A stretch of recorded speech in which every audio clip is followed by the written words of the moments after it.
Hey everyone, my name is Yarrow, and you're listening to the Creative Nature podcast.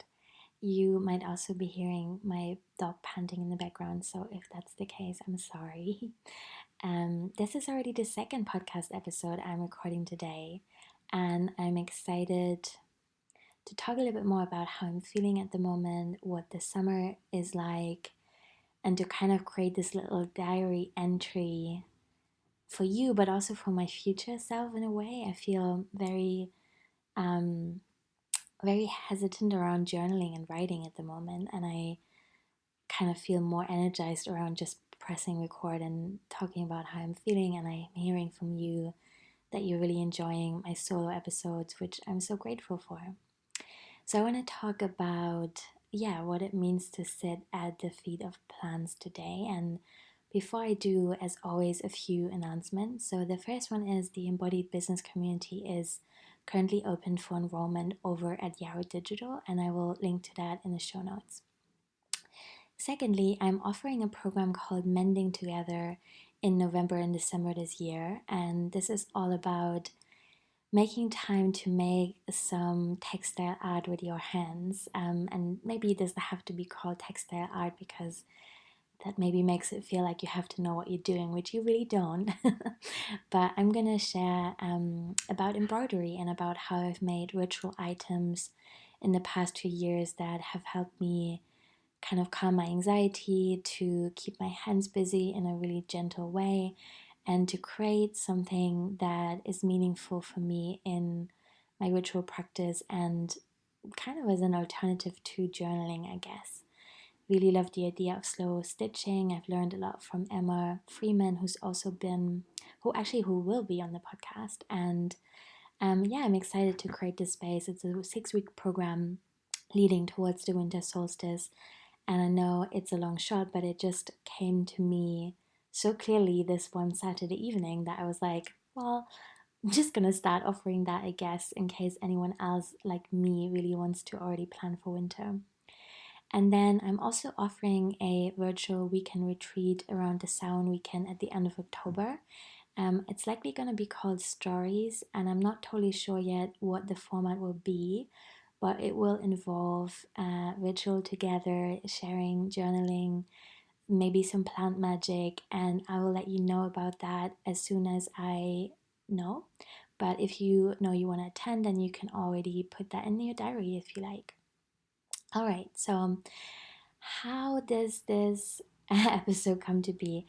I received a newsletter this morning by the wonderful Sam Wallen, who's also been on the podcast, and she shared about the heartbreak of navigating this time in a way that really resonated with me. And so I wanted to expand on that as well. And something that Sam spoke to was this intensity of division around issues like getting vaccinated or not vaccinated and how to navigate this current part of the pandemic. And it really spoke to me because I'm feeling lots of things that I will share about in a moment, but I'm really at the moment missing and grieving this feeling that we had at the very beginning, now a year and a half ago, where there was this real strong outpouring of compassion and a real sense of showing up for community that I hadn't seen before in this way.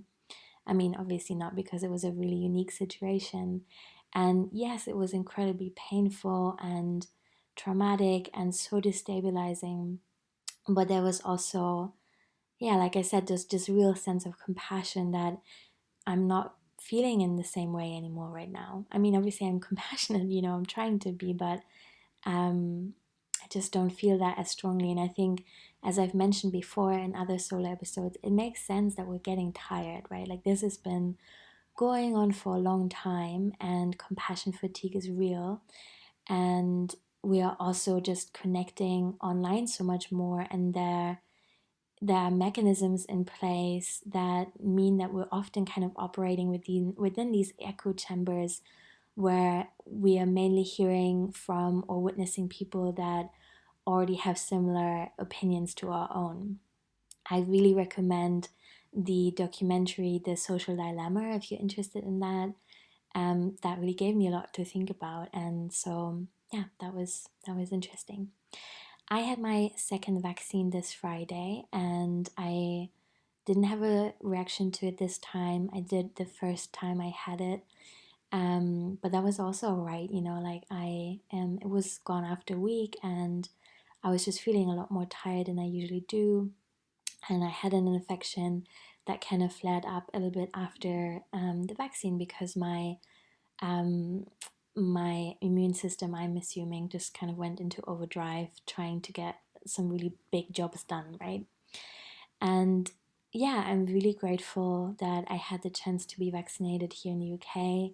I also feel guilty, though I'm not sure that is quite the right word, but I'm just feeling aware that there are so many people around the world whose stories are really not being told at all, who just are much more at risk than I am, and who still don't have access to the vaccine and likely won't have access to the vaccine for a long time to come. And I'm shocked to see just the utter disregard in Western um, countries. Again, that's the wrong description, but I think you know what I mean.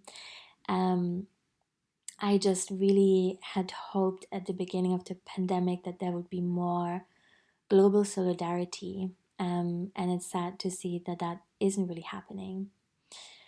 Um, what's really frightening me at this time, I mean, there are many things. The latest report on climate change came out today. I forgot its name. I'm really sorry, but I'm sure again you know what I mean. Which is also frightening. But last week I was thinking about along these lines. Like my second vaccination was coming up. I was really excited about it, and I was trying to understand why some people choose not to get vaccinated. And I really wanted to, yeah, be open as best as I can and understand what's happening for people. And I'm not on social media anymore, but I can obviously look at open Instagram profiles. If someone has their profile public, then I can look at that if I want to. And I fell down this rabbit hole of conspiracy theories, and it wasn't a good thing to do, honestly, because it made me feel pretty horrible. And I think, everyone's anxiety is different, but my anxiety kind of really wants as much information as possible. I want to understand what's going on for people. I want to understand what their thinking is, and I want to gather as much information as possible. And that kind of makes me feel in control, which is obviously such a delusion. But anyway, that is what's going on for me. I know I'm not alone. And what frightened me was the intensity of aggression, and yeah, really kind of seeing illustrated what had worried me after watching The Social Dilemma, of how we are so isolated within these social media spaces and really only get our own message reinforced rather than to really hear other perspectives. And the thing is, I am feeling really strongly that getting vaccinated is the right thing for me to do. I feel really committed to protecting my community as best as I can. Um, I'm clear that there's evidence that vaccines are not perfect. I mean, that's always been clear, but they do offer really good protection against severe infections. They lower the risk of infection overall, and most importantly for me personally, they lower my risk to spread it, even though I understand I can still spread COVID even now that I'm going to be fully vaccinated in a few weeks' time. And I'm not planning to change, my lifestyle drastically. I'm still recovering from the accident, and my mobility isn't kind of what it used to be. So I'm having a pretty slow life, and I don't personally miss being in big group spaces, though I totally understand that some people do. Um, I'm an introvert, so I guess, this is just not as hard for me to do in some ways as it might be for other people. Um, but yeah, so well, anyway, where I was going to take this is, I'm clear that, I've got vaccinated, that felt right for me to do. I know a lot of people who've lost relatives to COVID. I have a lot of friends who are dealing with long COVID. I'm heartbroken for them. I want to protect, people I love as best as I can. I think the evidence is there. So for me, it's been a clear choice.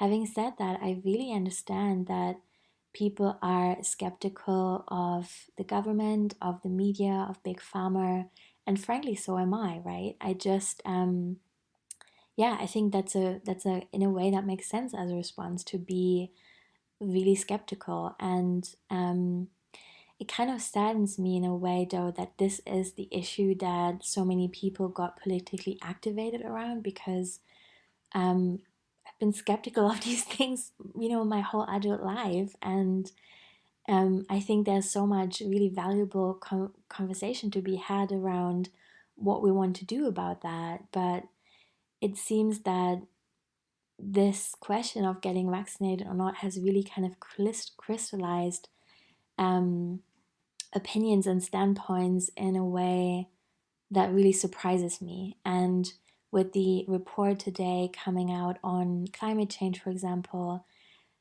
I'm feeling worried that we're really losing the ability to talk to each other and to collaborate to make change happen. And this is again not news.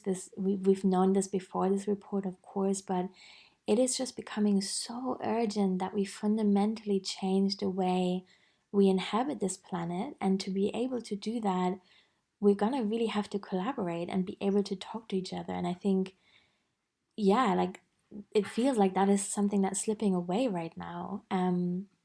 So that worries me. I already talked a lot about what worries me. I want to add a few things in here. I just recorded, or just finished recording, the main episode, and as I was hanging up in air quotes, I thought there's more I have to say, and I'm kind of anxious that I missed some important points that maybe I've actually been lacking the nuance that I was saying that I wanted myself. So I'm just going to name a few more thoughts that I had and things that I've observed, and they're really in no way conclusive. I'm open to be wrong, and I think there's so much more to this discussion, and all I can offer at this point, I guess, is just kind of this snapshot of how I'm feeling right now, what's going through my head, what I'm wishing for. So, one more thing I wanted to say is that I felt really shocked by the amount of people who called each other stupid on both sides of this argument. That really made me sad. And I mean, I'm not that naive, right? I know people have called each other stupid for eons, basically, but I just really felt like the fronts were so much more hardened around this than I've seen them be in other political spaces or around other ideas. And so that's something that I'm sitting with, I guess. And then I was also really saddened to see a lot of ableism and spiritual bypassing. What I mean, for example, is people saying things like, well, when it's my time, and we're all going to be reborn anyway. And I think, I don't even know where to start here, to be honest. Of course, like death is a mystery in some ways. We don't really know what's going to happen, and we all each get to have our own beliefs around that. But I think to say, well, when it's my time, is just really disregarding the pain of people who've lost loved ones, the pain of people who are, because they're marginalized, at much higher risk of dying. Obviously it's easier to say when it's my time, when you're white and you've had access to healthcare and good food and education and support your whole life. And that's not the reality that many people are living in. And I think, I know, I just don't just think that. I know that to be absolutely isolated and to be shielding for a year and a half, because of pre-existing conditions, or whatever the reason might be, but to be in that experience and then to hear stuff like, well, it's mainly older or fat people that are dying, is just brutal. And I don't wish that for anyone, really. I think, yeah, it's just unbelievably brutal and ableist, and I think we have to call it that. But yeah, like I said, at the same time, I think it's not okay to call each other stupid, or to say that people who are not getting vaccinated are dirty. I think that makes me really sad as well, right? And I also think that it's really okay to have questions. I I have had questions. I had a bunch of infection this summer, a surgical site infection on my leg, and then an infected tooth. And I noticed that after my first vaccine, those things kind of really flared up. So I brought the medication that I was given for this to my second vaccine appointment, and I just asked, should I wait a little bit more until my body has recovered more fully from surgery? What should I expect? Is it okay that I've just been on this medication? And I worry with where this conversation is going, that maybe people have questions that are totally understandable to have, but feel anxious about being labeled an anti-vaxxer if they raise them, or if they're seeking spaces in which they can explore and discuss their concern, right? Like I don't want that for anyone either. And I think I'm also thinking about how this is illustrating to me how inexperienced we are around our own grief and anger. So I understand, for example, that people of color or Jewish people point out that their recent ancestors have experienced medical violence and medical experience, and that experiment, and that they are worried as well and have concerns and really want their voices to be heard around this, especially when actually their voices have been so marginalized in lots of conversations that are foundational at this time.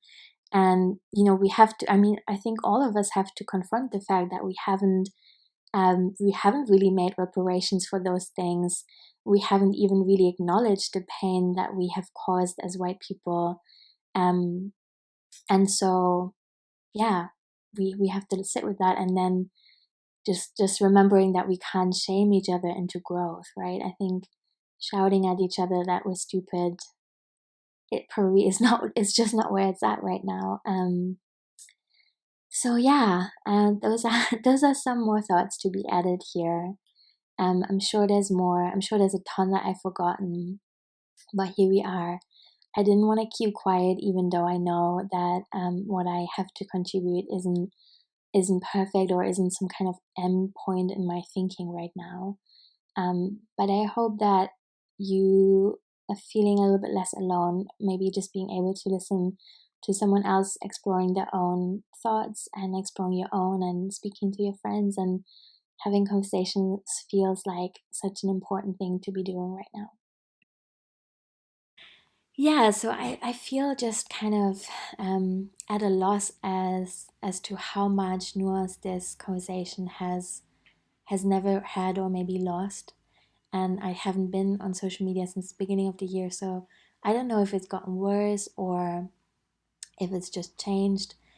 I feel sad that so many people on both sides, or any side, don't feel that they're being listened to, that their worries and fears are being taken serious, that I imagine it feels often like just being shouted at, which is an awful thing to experience. And as someone who, has been lied to structurally, by the government or by humans, or someone who also in some ways has lost bodily autonomy, I really understand the desire to have those things back and to be critical, right?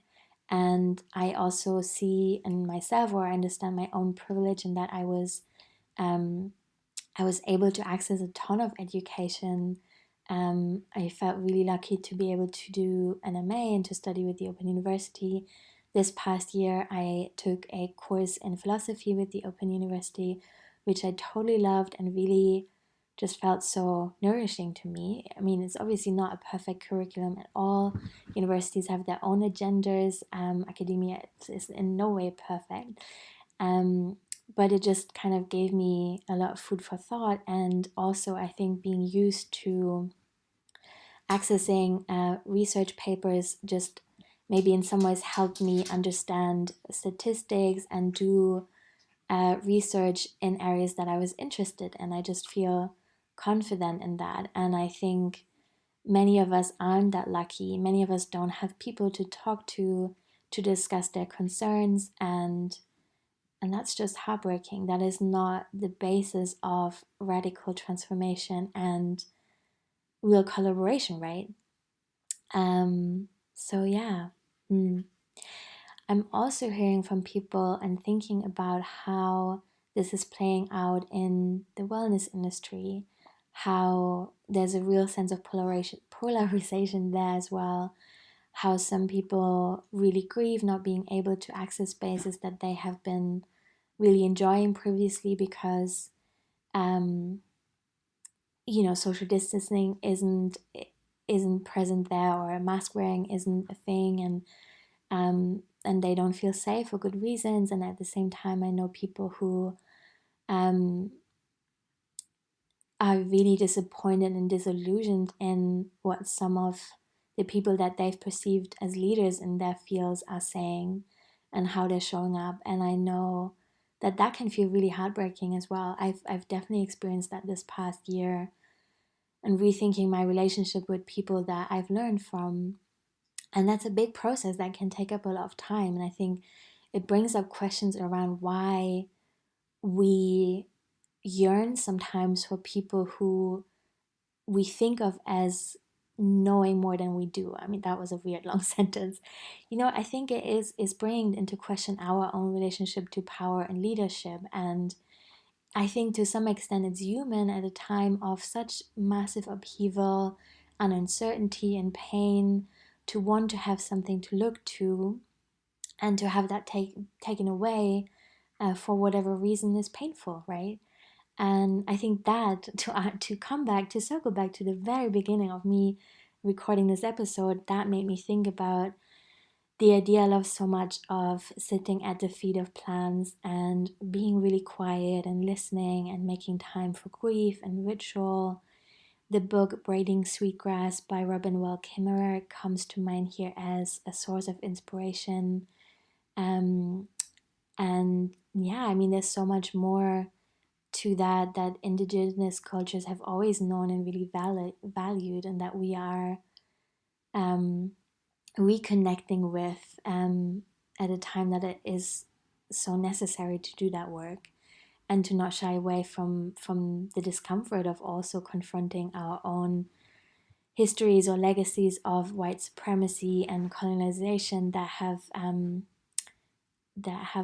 divorced us. That's probably also the wrong word, from um, that connection that is so nurturing and that maybe helps us not need leaders or you know overpowering people in our lives so much. Yeah, I'm also thinking a lot about understanding belonging beyond the human world, which again is something that I learned a lot from that book that I just mentioned. um, I think when I feel that sense of disillusion and overwhelm from any media, be that social media or whatever, the news, anything really, it feels so helpful for me to understand myself as part of the human world, but also very much the non-human world of, like, the greater perspective of this landscape that I'm in, the seasons that I'm in, and how they play out in a micro and macro way. So it's summer, for example, right now, but I just really don't feel like summer. I'm feeling very late autumn, very introverted and cozy at home, and taking time to process and really thinking about what aspects of my previous social life I want back and what aspects I'm really happy to live without for the rest of my life. I think that, yeah, I was mentioning to my friend the other day, I don't think my introvert batteries have ever been this fully charged in my whole life before. And so, what do I want to do with that? And I want to be honest, I feel really quite anxious sometimes about winter, because the last winter was hard for me. I'm living alone, and there was snow for a long time in January and February this year, at the time that I was also recovering from a snow related accident. And so I was really kind of stuck in my home. I had a lot of help from a professional dog walker for my two dogs, and I really miss going outside. I remember the first real walk in later spring that I took, and how the trees had changed, how I hadn't really seen that yet, and it was so beautiful and surprising. and yet not surprising at all, right? Because the seasons obviously just do their thing, whatever is happening in my life. And yeah, that was difficult, and I don't make any predictions about how this winter is going to play out, because so much has changed or been different than we had hoped or planned it to be. So I think there's just a lot of stuff that we don't know right now, um and that's difficult. I find it difficult to be with that uncertainty. At the same time, I see so much creativity all around me. I see people that have already had creative practices or began new ones really blooming right now. And that feels so exciting to me. And I also, yeah, I think there's a lot of stuff that I am really lucky to be able to put into place. I signed up for my local library. I have a little garden, which I love. I keep my home so cozy. I ordered a bunch of secondhand books to have this little library ready that I can draw from in winter. And I'm hoping to make time for things that I've long wanted to make more time for. Where in the past, maybe I knew it was important to me, and I have sometimes made time, but never as much as I really wanted. And one thing, for example, is just to read books by people that have drastically different experiences than my own. Obviously that's always been important to me in some ways, but reading stories from people of color, from people with other disabilities, from older people, from younger people. I love young adult novels, by the way. I know that aren't necessarily written by young people, but you know what I mean. So yeah, really understanding the human experience from lots of different angles and trying to um, create online spaces myself that offer intimacy and not just kind of crowded crowded stuff.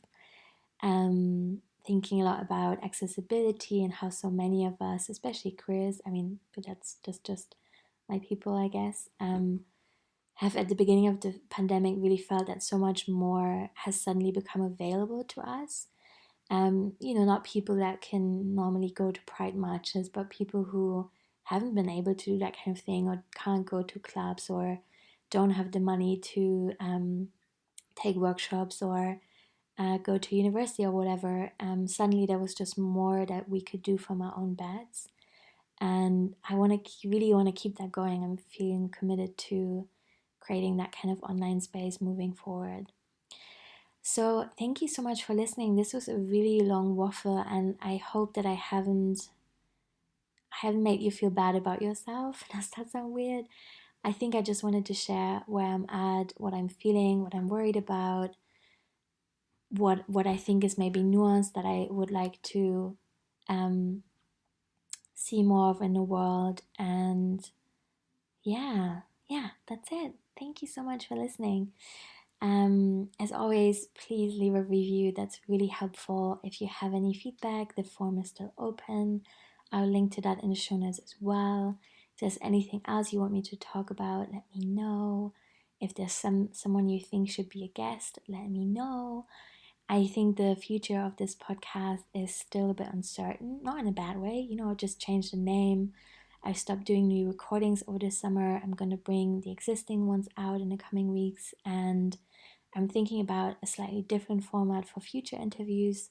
There's just different questions that feel important to me now. I want to speak more about grief, about how people navigate the pandemic, about how they're being creative and how they're practicing and how they're doing rituals and being in community and all that stuff. So, yeah. Wishing you a beautiful week. Bye.